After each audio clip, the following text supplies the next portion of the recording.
Hop, live yoqildi. Assalomu alaykum hammalarga. Efirimizga kirib kelganlar. Hozir sizlarga oltinda va qolgan boshqa paralarda ham juda ham zo'r ishlab beradigan premium entry qilish usulini o'rganamiz. Bu bitta strategiya, bir butun strategiya emas, entry usuli va bu tradingda usullarning orasida eng premium hisoblanadi. Ya'ni premium entry usuli hisoblanadi. Hop, buning uchun bizga nima kerak bo'ladi? Buning uchun bizga har doim aytiladigan narsa trend kerak bo'ladi va quyidagi uni formulasi, quyida sizlar bilan buni formulasini ko'rib turibsizlar va biz qanaqa foydalanamiz bu narsadan. Buning uchun bizga birinchi kerak bo'ladigan narsa engulfing. Ya'ni aynan shu holatdagi buy uchun engulfing, sell uchun engulfing. Buni yana qayta tushuntirishim kerak emas, chunki engulfing bo'yicha sizlarga dars o'tib berganman tepada. Bundan oldin qanaqa sham bo'lishidan qat'iy nazar, o'zini aks shamini yutib yopilgan sham engulfing deyiladi. Ya'ni tanasini ham, soyasini ham yutib yuborgan. Buni tepasida soyasi bo'ladi. Ko'rsanglar, grafikdan ko'rgan bo'lsanglar, soyasi bo'ladi. Va engulfing qilgan sham, ya'ni qizil shammi, yashil sham engulfing qilyapti. Engulfing qilgan sham soyasini ham yutib yopilgan bo'lishi kerak. Ya'ni bu ssenariyda perfect engulfing deyiladi, to'g'rimi? Buni o'tgan masalaga yetib berganman. Bot sell uchun xuddi shuni teskarisi, soyasini ham, tanasini ham keyingi aks yopilgan shamcha tanasi bilan umumiy yopilishi kerak. Bu aynan hozirgi entry usulimizni fishkasi hisoblanadi. Shundaylar va bizga trend kerak bo'ladi. Trend xod buy bo'lsin, xod sell bo'lsin, bu yerda buy uchun ko'rsatganman. Что xayoliylarga kelmasin, bu faqat buy uchun ishlar ekan deb. Sell uchun ishlatsanglar ham bo'ladi buni. Va nima qilasizlar? Ikkita minimum topasizlar. Bu trend line bo'yicha trikasaniya strategiyasi, ya'ni bunda qo'shimcha fishka, ya'ni aynan minimumlarda trend ya'ni aynan minimumlarda engulfing hosil bo'lishi kerak. Ya'ni ikkita minimum qaytargan ikkita minimumdan engulfing topsanglar va uchinchi kasaniyadan entry qilasizlar. Tushundinglarmi? Juda ham perfekt, juda ham zo'r ishlab beradigan hisoblanadi. Ya'ni bu quyida sizlar ko'rib turganlar buni formulasi. Ya'ni ko'rsanglar, ya'ni botga chizib qo'yganman. Botda engulfing va botda engulfing ikkalasini birlashtirib, uchinchi trend line'ga kelishida, ya'ni o'sha trend line'ga test qilishida uchinchi entrydan entry qilasizlar. Stop loss minimumlarda, TP maksimumda bo'ladi. Tushundinglarmi? Va buni sizlar qanaqa risk qilishingizga bog'liq. Ya'ni aytaylik, например, har xil shakllanishi mumkin, to'g'rimi? Trend line. Ya'ni mana bunaqa shakllanishi mumkin, to'g'rimi? O'shanda minimumlar bir-biriga yaqin bo'ladi, mana bunaqa shakllansa. Trend line, to'g'rimi? Minimumlar bir-biriga juda ham yaqin hisoblanib qoladi. O'shanda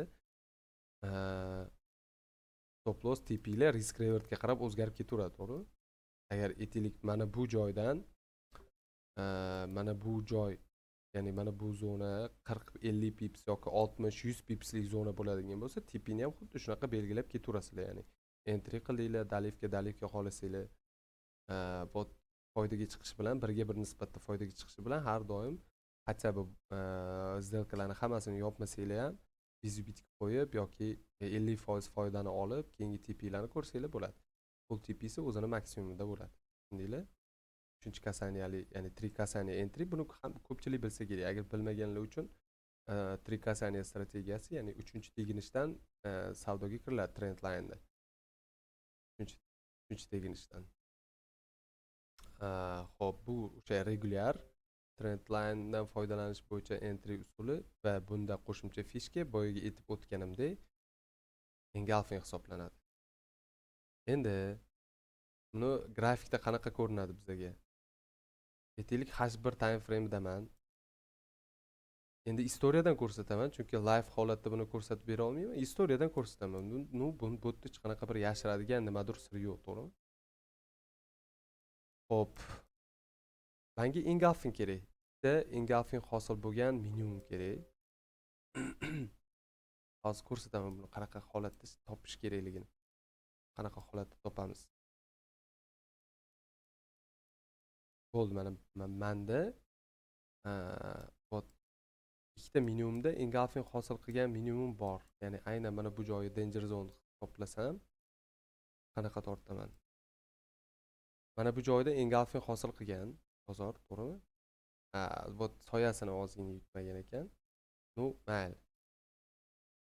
Bu joyi olmay, odamlar noto'g'ri tushunib qolmasin. Boshqa joydan ko'ramiz. Odamlar noto'g'ri tushunib qolmasin. Bunaqa hammasi shunaqa entry bo'lar ekan deb.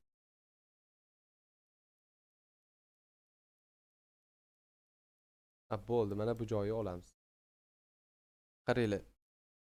Mana bu joyi danger zone deb olaman, chunki ko'rsanglar mana bu joyda engulfing hosil bo'lgan, aynan mana bu holatda. To'g'rimi? Mana bu qizil shamda, endi menda qora turibdi, o'zi aslida qizil sham. Xo'p, qaranglar. Qizil shamni engulfing qilgan yashil sham, to'g'rimi? Menda bor danger zone, ya'ni boshlanish nuqtasi bor. Buni olamanda, endi ikkinchi engulfing zonani qidiraman, ya'ni aynan o'sha joyda mana bu engulfing minimum, to'g'rimi? Minimum. Bu ham minimum, bu ham minimum. Engulfing hosil qilgan. Xo'p, endi nima qilishim kerak? O'sha ikkita engulfingni birlashtirishim kerak men. Engulfingni birlashtirishim kerak. Trendline tortaman, xohlasanglar trendline, xohlasanglar mana bu luchdan foydalaninglar. Yo'q, farqi yo'q. Endi qaranglar, bitta engulfing, ikkita engulfing, uchinchisi entry beradi. Deylar? Uchinchisi entry, ya'ni aynan mana bu joydan entry qilsanglar, mana qanaqa yurib ketganini ko'rishingiz mumkin. Juda ham chiroyli yurgan. Juda ham zo'r, juda ham chiroyli yurgan. Ha, xo'p. Mana bu joyda ham bor ekan, aynan mana buni ko'rdinglar, to'g'rimi? Mana bu test, aynan buy uchun variantini. Ha, mana bu joyda ham bor ekan. Mana bu minimumda va mana bu joyda engulfing bor. Mana. Mana bu joydagi engulfing, e'tibor qaratishinglar kerak bo'lgan joy, mana soyani ham yutgan tana bilan va mana bu joyda engulfing, o'sha boyaga ishlatgan joyimiz.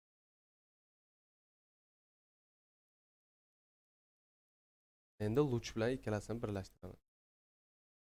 Bu bilan mana buni birlashtiraman va qarasanglar, aynan o'sha joydan qanaqa yurish bo'lganini ko'rishingiz mumkin. Juda ham chiroyli, to'g'ri? Juda ham chiroyli entry bergan. Yoki mana bu joydagi engulfingni qaranglar. Mana bu joyda engulfing bor va aynan o'sha engulfingni ikkalasini men birlashtirsam, menga entry beradi. Mana bu engulfing bilan mana bu engulfingni birlashtirsam, mana bu engulfing birlashtirsam, aynan mana bu joyda o'zi sog'lom grafik bo'lmagan, adashmasam, bu yerda newsga aloqasi bor o'xshab ko'rinyapti. Menimcha yoki newsda eslolmadim buni. Aynan qachon bo'lgan? Newsda nima bo'lganda ham aynan biz tanada olganimiz uchun, mana tanada olganimiz uchun aynan o'sha joydan narx juda ham kuchli qulash qilgan. Lekin stop yeb ketgan. Adashmasam shu news hisobiga stop yeb ketgan bo'lishi mumkin. Hop, stopni yoki o'sha shamni pastda yopilib qolishiga hisobini olsanglar ham bo'ladi. Nu, juda ham katta risk bo'lib ketadi. Mana bunaqa holatlarda akkauntinglarni ko'pchiliginglarni akkauntinglarni slif qilib keyin ketishi mumkin. Shundaylar. Hop, yana bitta mana bu joyda va mana bu joyda engulfing yoki mana bu ikkita joyda yoki mana bu bilan mana bu joyda engulfing bor ekan. Buni birlashtirsanglar, bu joy bilan mana bu joyni birlashtirsanglar, aynan narx mana birinchi, ikkinchi engulfing va aynan ikkinchi engulfingdan juda ham chiroyli narx yuqoriga yurib ketgan bo'lishi mumkin. Stop loss ham bunaqa katta emas. Aynan minimumga qo'ysanglar, stop loss ham unchalik darajada katta emas. Hop, shunaqa foydalansanglar bo'ladi. Hop, sell uchun ko'rsatdim, buy uchun ko'rsatdim va o'zinglar uchun buni yana qo'shimcha back test qilib chiqsanglar ham bo'ladi bemalol. Back test qilib o'zinglar uchun yana ko'rib, yana qanaqa ishlaydigan anaqalari bor, qanaqa holatlarda zo'r ishlab beradi, buni yana bir o'zinglar ko'rib chiqsanglar bemalol bo'ladi. Hop, yoki mana bu entryni qaranglar. Mana bu joyda engulfing bor va mana bu joyda engulfing bor. men o'sha ikkita engulfingni birlashtiraman tanadan birlashtiraman. Aynan qanaqa entry bo'lgan qaranglar. Juda ham chiroyli, juda ham perfekt. Juda ham zo'r entry bo'lgan va buni men 1 soatligida sizlarga testini ko'rsatdim. M15 dan yuqori bo'lgan time frame'da ishlatasizlar. Tushundinglar? M15 da ishlatasizlar. M5 da ham scalpingga vaziyat berish mumkin, no unchalik darajada emas. Chunki lojnilar mayda time frame'da lojnilar juda ham ko'p bo'lgani uchun, shuning uchun har doim nima o'rgatsam M15 dan yuqoriroq time frame'da ishlatish maslahat berganman har doim. Buni xohlasanglar M30 ga ovutib ko'rsanglar bo'ladi. M30 da ham yaxshi ishlab beradi. Aynan mana M30 da mana bu bilan mana bu ikkita engulfing bo'lgan, ya'ni perfect engulfing bo'lgan zonani qarasanglar, aynan mana bu joyda entry bergan. Mana bu joyda entry bergan. Aynan qanaqa entrydan qanaqa zo'r yurib berganini ko'rishingiz mumkin. Juda ham chiroyli zo'r yurib bergan. Hozir ham yurib beryapti. Nu faqat sizlar 3-kasaniyada ishlatasizlar. Tushundinglar? Engulfing minimum topasizlar 3-kasaniyada. Mana bu joyi unchalik engulfingga tortmayapti-yu. Undan keyin engulfing hosil bo'lgan ekanda. Bunaqa ishlatishinglar ham yokida. Bu emas, birinchisi yaxshiroq. Mana bunaqa realniy ko'rib turgan chiroyli engulfing bo'lsa juda ham yaxshi bo'ladi. Tushundinglar?